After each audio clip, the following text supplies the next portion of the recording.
Baik, topik pada hari ini ialah betul ke thyroid ni tak boleh sembuh? Okey, itu secara kesimpulannya. Jawapannya tetap bagi saya, kalau tidak ada solusi ataupun harapan, kita tak payah cerita, betul tak? Dan kita memang orang yang amat percaya dan yakin bahawa setiap penyakit tu ada ubatnya kecuali mati. Dan kadang-kadang manusia, namun dinamakan manusia tu, tetap ada kelemahan kita yang kita tak tahu, apalagi rahsia-rahsia yang kadang-kadang begitu gaib sekali, yang sampai buat apa pun tak nampak macam boleh menyembuh atau merubati. Kita nak cuba kalau boleh membantu seramai mungkin. Cara yang kalau boleh kita kombinasi dengan doktor-doktor moden, sebab kita tidak mengasingkan antara siapa yang lebih baik, siapa yang lemah. Apa yang penting ialah asalkan pesakit tu mendapat kebaikan, hasil yang positif, dan tidak menerukkan lagi keadaan. Itu tujuan saya. Okey, yang paling penting lagi alami, maksudnya lagi natural, lagi baguslah. Maklum saja kesan sampingan dan sebagainya. Baik, secara ringkasnya, hypo dan hyperthyroid, yang rendah thyroid hormon dan yang tinggi thyroid hormon, ini adalah dua masalah yang cukup dahsyat. Sebab thyroid hormon ni, kalau dari sudut kita bandingkan dengan enjin kereta, selalu saya cerita dia punya rem tu, dia punya tuning dia tu kena betul. Kalau tinggi sangat pun kereta tu akan terbakar nanti. Kalau rendah sangat pun kereta tu akan orang kata apa, sangkut-sangkut dan akan mati enjin dia. Kan, sebab tu dia kena steady je all the time. Jadi sel-sel kita pun kena steady all the time. Thyroid hormon tu merupakan hormon yang paling mustahak, dan setiap sel kita, selalu saya kata, daripada hujung rambut sampai hujung kaki harusnya ada thyroid receptor. Berarti dia memang mencari thyroid punya hormon ni supaya sikit banyak mengikut dia punya keperluan. Kalau tak stable, kalau tidak dapat supply, maka bermasalah lah, bergantung kat mana. Tetapi selalunya zaman moden sekarang orang menceritakan tentang masalah 90%, 90% daripada masalah thyroid ni adalah disebabkan, yang baru dikonfirm ialah disebabkan oleh apa? Oleh autoimmune. Apa saya cerita kat sini pun balik-baliknya autoimmune. 10% lagi itu adalah disebabkan contoh oleh stres. Ini pun menyebabkan boleh sampai autoimmune punya problem. Toxicity pun boleh ke arah merosakkan liver dan sebagainya. Maka usus kita pun rosak, maka dia boleh jadi autoimmune balik. Toksik, bahan-bahan toksik, pesticide daripada makanan, minuman dan sebagainya, daripada udara pun boleh. Dan last sekali ialah ketidakcukupan, deficiency. Terutama sekali kita bermula, kalau thyroid, yang selalu orang pertikaikan ialah iodine. Cuma zaman sekarang ni iodine tu dah mula tidak menjadi masalah utama penyebabnya, sebabnya sebab kebanyakan garam dah diiodiskan. Dan kalau tak ada iodine pun senang sangat kita dapat kat farmasi sekarang. Of course zaman-zaman dulu kita baling iodine punya kapsul ataupun tablet tu ke dalam perigi kita. Masa dulu-dululah, zaman atuk saya dulu, kita ambil daripada minuman air perigi, betul tak? So iodine is one of the factor kalau kekurangan. Tapi ada lagi selain pada iodine, kalau saya sebut lagi sekali nanti, selenium dan zinc pun memainkan peranan yang penting. Kalau tak cukup, dia juga merosakkan ataupun menyebabkan thyroid kita tidak berfungsi. Anda akan checklist tengok ni, bermula daripada rambut. Kalau dah mula gugur, bermasalah. Nombor 2, kalau dah ni, terutama sekali kening ni dah tak ada. Kalau macam saya ni, sebab kena kemo dulu sampai hilang kening semua ni. Tapi katakan you tak kena kemo, tak kena masalah kulit dan sebagainya, tengok-tengok kening you tengah-tengah ni macam dah jadi nipis dan macam tak ada pula. Itu thinning eyebrow. Lepas tu kulit jadi kering, bersisik, kolesterol dah mula naik, badan dah sakit, you pula tak boleh fokus. Ada orang sampai berat badan meningkat tanpa sebab. Ni hypothyroid. Dia jadi lemah, dia sejuk, kaki dia macam orang panggil macam ais dia rasa, dan dia murung. Selalunya orang ni down, dia redup. Macam kalau cuaca redup, dia pun redup, lebih redup lagi, sampaikan libido pun dah tak ada lagi dah. Sembelit lagi, tak berjalan dia punya bowel, habis, orang kata apa, slow down. digestion dia pun, pencernaan makanan slow je semua. Jadi semuanya jadi low sampaikan dia macam tak bermaya lagi dalam hidupnya. Dan ini yang menyebabkan kadang-kadang kalau dia tengok dia kesian dia, macam orang kata apa, dah out daripada kehidupan kebiasaan. Tapi lawan pula kalau hyper aktif sangat pula pun berbahaya juga. Bahayanya dari segi rambut masih lurus juga macam tadi, tapi rambutnya bukan takat lurus saja, yang tinggal kat atas kepala ni dia jadi nipis, jadi macam halus. Yang tadi kasar, yang hyper ni jadi macam budak kecil punya rambut. Padahal you dah anak dara, anak turuna dah. Umur yang kena dia tak perlu umur tua, dia selalunya umur-umur yang belasan tahun dah boleh mula kena. Termasuklah zaman muda ni kan. Lepas tu orang yang hyperthyroid ni dia anxious, resah, gelisah, senang nak marah, melenting, tangan mengeletar. You kalau tengok dia letak kertas, cuba you letak kertas kan atas you punya jari, buka jari macam tu sekarang. Kadang-kadang tak payah buka lagi dah nampak tangan macam tu dah. Okey. Tapi kalau tak pasti letak kertas, nampak kertas tu mengeletar je. Selalunya sebelah lebih teruk daripada, kadang-kadang dua belah pun. Okey. You pastikan dada you tidak berdebar ataupun jantung you racing macam Formula 1, laju, gatal kulit. Lepas tu ada tadi sembelit, yang hyper pula cirit-cirit senang sangat. Dan cepat, orang kata apa, dah letih macam baru lepas lari maraton tu, macam tu, faham? Muka flash, merah-merah, mata dah mula terbeliak. Kalau mata dah mula macam ikan mas tu keluar ke depan, itu dah mula bahaya. Okay? Sebab orang pun tak tahu kenapa mata tu sampai ditolak ke depan, tapi ada kaitan dengan hyperthyroid. Dan selalunya dia tak bengkak sangat macam hypothyroid. Kalau orang yang ada goiter, ada bengkak depan tu besar tu kan, pernah tengok kan, yang penuh kat depan dia punya leher tu sampai tak boleh pakai button semua tu, yang tu selalunya hypothyroid. Kalau hyper dia tak berapa nak besar, sebab dia tak perlu aktif lagi, dia terlalu aktif dah.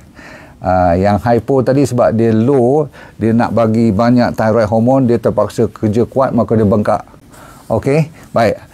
Sebenarnya selalu kita cerita tentang iodine, tentang bengkak, tentang jadi orang goiter ni.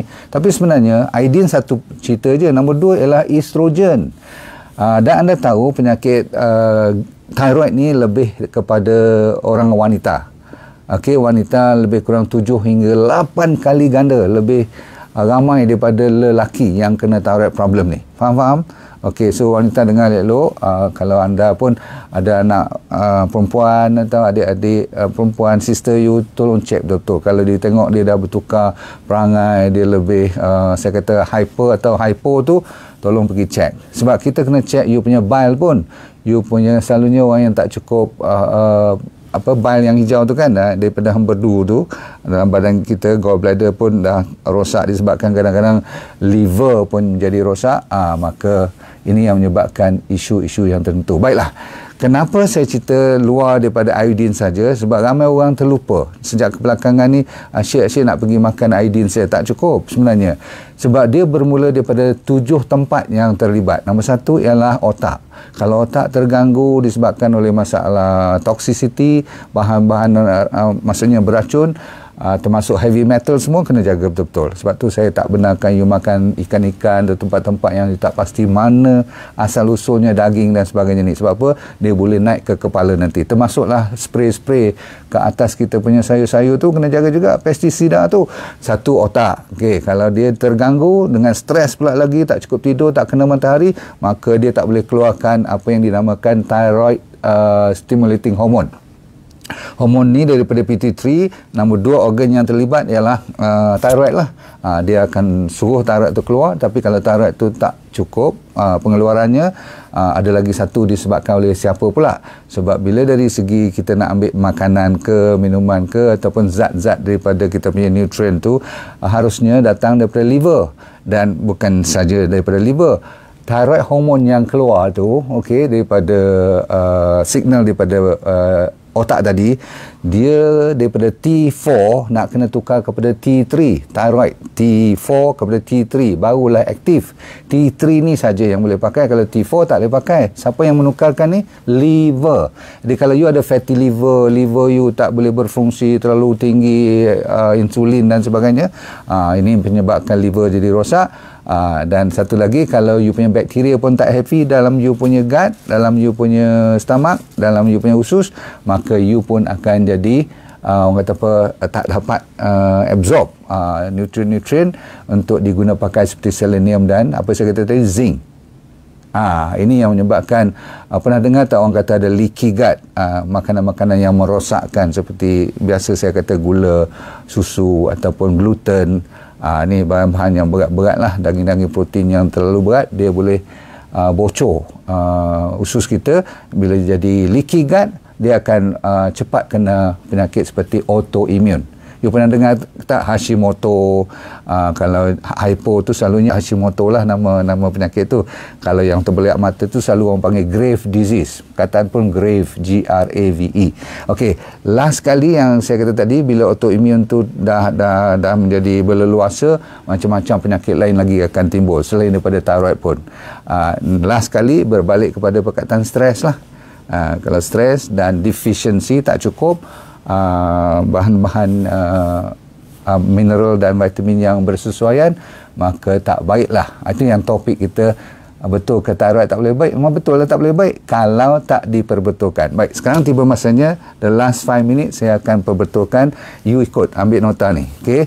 Nombor 1, you dah tahu dah. Kalau otak terganggu, kalau liver terganggu dan usus terganggu, 3-4 tempat ni, dan you pula dah estrogen berproblem, okay, katakan kalau menopausal ke apa-apa, bile pula tak cukup, buang pula empedu, boleh menyebabkan thyroid rosak.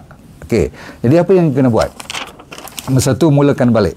Iodine kena check, setelah doktor pastikan dia punya level tu, kita kena check TSH, thyroid stimulating hormone, check T4, T3, ada lagi lah test-test yang lebih accurate, buat ultrasound, make sure tidak ada cancer dan sebagainya, kena check juga tu, faham tak? Yang baik. Jadi barulah kita fokus kepada yang paling utama, balik-balik cerita diet. Sebab apa? Asal-usul iodine pun daripada diet juga, betul tak? Jadi iodine kena betulkan dulu. Pastikan you setiap hari sekurang-kurangnya ada sea salt, bukan garam sodium klorat biasa kat tepi jalan tu. Ambil sea salt ataupun ambil Himalayan salt yang original organic, yang tak kena tipu punya. Okey, zaman sekarang ni macam-macam. Lepas tu sambilan tu cari sea kelp ataupun seaweed, makanan laut yang berbentuk sayuran laut lah, tanaman laut tu kan ada macam rumpai laut tu, ni bagus. Sebab apa? Selain daripada ada mineral yang lebih pada 70 mineral, okey, dia ada vitamin dan juga ada makanan-makanan yang bagus untuk penjagaan thyroid. Nombor 2 ialah avocado. Avocado ni banyak dengan potassium, magnesium, ada zinc, ada selenium. Selenium saya bagi yang lain kejap lagi. Tapi yang penting ialah zinc kita boleh dapat daripada wheat germ atau chickpeas, kacang kuda, benih-benih gandum yang organik, dark chocolate, kuaci. Tapi seterusnya jangan lupa kepada pumpkin seed, kuaci daripada labu tu yang warna dah kupas jadi warna hijau tu. Makanlah satu hari satu genggam pun tak apa. Okey, silakan. Lepas tu nombor 5 ialah you ambil Brazil nut. Pernah dengar Brazil nut? Kacang yang besar tu, bulat tu, yang tu bagus, sebab kita perlukan selenium. Seterusnya kalau nak ambil juga jenis-jenis nasi, ambil brown rice yang basmati punya. Saya ulang, brown rice satu, bukan beras putih, tapi ambil yang kualiti basmati. Basmati ni dia dah proses, okey, dan dia mempertahankan dia punya khasiat tu, tidak dipolish 100%. Ujung-ujungnya minyak-minyak yang baik-baik. You amalkan VCO, virgin coconut oil, you ambil saja inchi oil, you ambil olive oil. Memang bagus sangat-sangat lah. Omega 3 diperlukan untuk menjaga radangan. Kalau you dapat semua ni, yang lain ni bonus lah. Kalau you dapat cari mushroom, mushroom ni cendawan, lentils, lagi lentils tu dal lah. Kalau boleh strawberry, carrot, tapi you jangan lupa setiap hari tabur sedikit garlic tahu garlic, bawang putih, dan satu lagi halia ginger lah.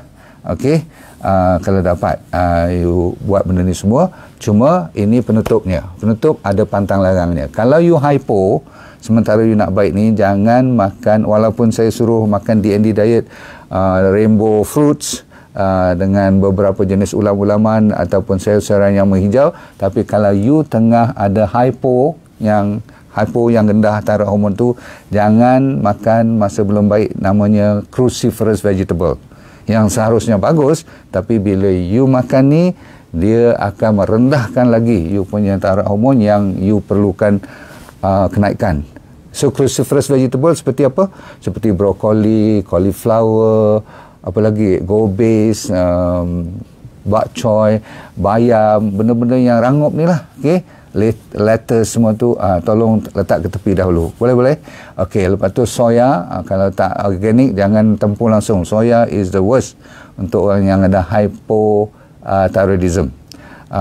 Semua jenis kacang-kacang kecuali Brazil nut tadi okey, potato pun jangan, sweet potato pun jangan sementara waktu. So ingat yang pantang ni lebih mustahak. Of course lah, tak ada gula, tak ada susu, daging-daging yang bukan organik jangan tempur. Saya kata apa lagi sekali, vegetable yang cruciferous, yang rangup, yang hijau, moringa semua letak ke tepi. Soya punya produk, kacang-kacang semua kecuali Brazil nut, dan kita tutup dengan potato, termasuk ubi keledek pun. Okey, cukup dulu saudara-saudara sekalian. Saya mengharapkan you jangan putus asa lagi, masih boleh lawan, sebab kita kalau autoimmune kita ada chance untuk baik, dengan syarat you kena lebih disiplin dan berusaha berikhtiar habis-habisan. Jangan putus asa, buat dulu 2 bulan, tengok result dia macam mana, improve sikit tak apa, lepas tu buat lagi. Okey, kita jumpa lagi di waktu yang terdekat. Semoga anda senyum-senyum sokmo, semoga anda sentiasa sihat walafiat, dunia bahagia, akhirat syurga, dan pandai-pandailah let go and feel good all the time. Assalamualaikum warahmatullahi wabarakatuh. Bye. Baik, saya mencari cuma 20 orang saja yang kali ini untuk saya buat kelas demi kelas, untuk saya mengajar dia jadi dropshipper saya. Saya punya trainer, saya dah ajar di mereka untuk train you all tanpa modal langsung, yang perlu cuma handphone dan jari yang masih boleh bergerak. Kalau itu ada, you dah boleh berniaga tanpa modal, tanpa risiko apa-apa, sama ada you bekerja boleh buat part time ataupun full time suri rumah tangga, no problem. Dengan syarat you kena rajin sedikitlah belajar dan ikut apa yang kita tunjukkan, sebab semuanya dibuat secara percuma.